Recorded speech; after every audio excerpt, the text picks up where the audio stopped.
Slavery exists. It is black in the South and white in the North. Hi, everyone, and welcome to today's episode of Facts with the Presidents of the United States. Or of the Presidents of the United States, not with. It's not like we can dig these guys up. Most of them dig them up and talk to them about their presidency. We can't do that. That's illegal. Don't do that. Even if someone that you hate, like, for example, in my hometown's case, President Harding, don't dig him up. He'll be mad. His spirit will be mad. And plus the federal government will be mad. Don't do that. Anyways, today's episode, I'm getting off topic here. Today's episode is on Andrew Johnson, who was a Democrat and National Union.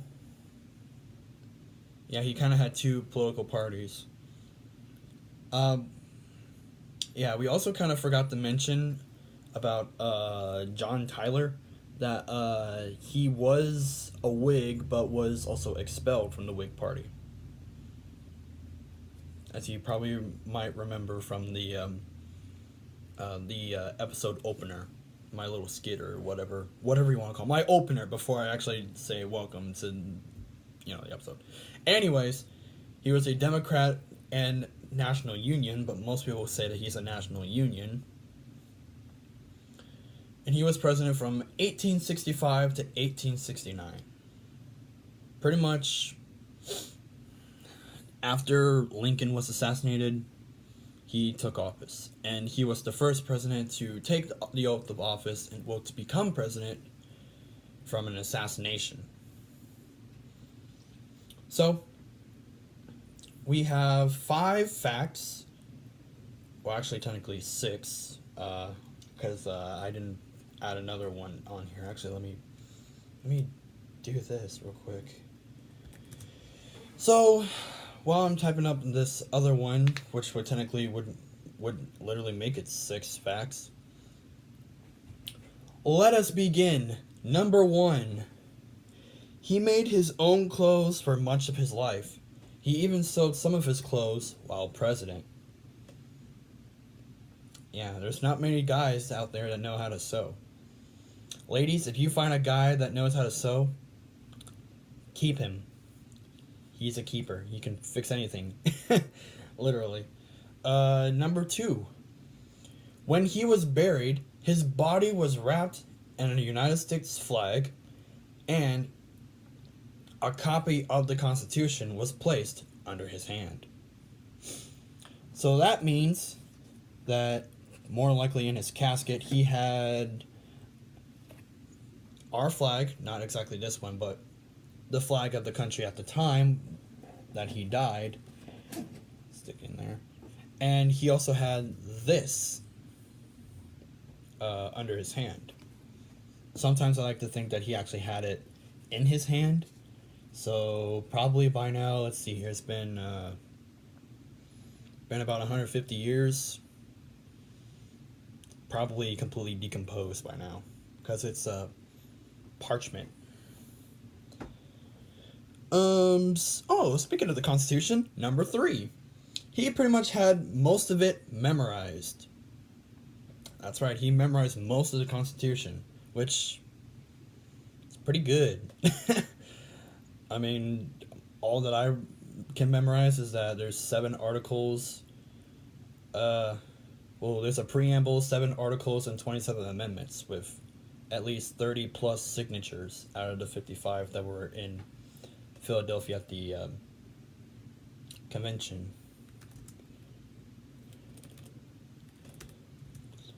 Number 4. When he was a tailor, he would pay someone to read to him while he sewed. After he was married, his wife Eliza would read to him while he was sewing. So, yeah. And I think I saw it off of a documentary from the History Channel that he taught himself how to read.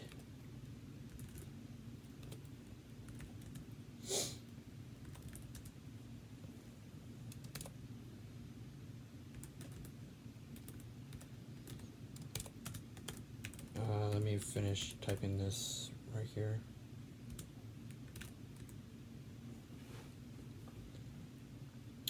What are we on? Number 5, sorry.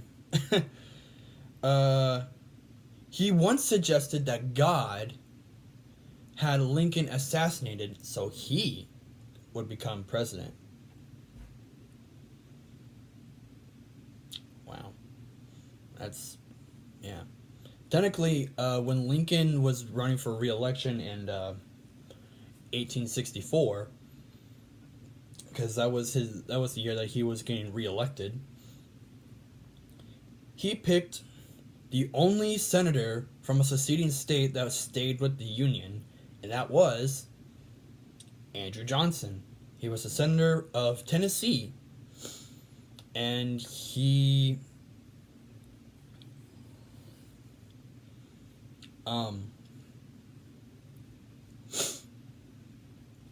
stayed with the Union in the Senate, and Lincoln picked him to appeal both the North, that wanted to end the war and put reparations on the South, and appeal to the South, so that way, because, the Civil War was still happening at that time.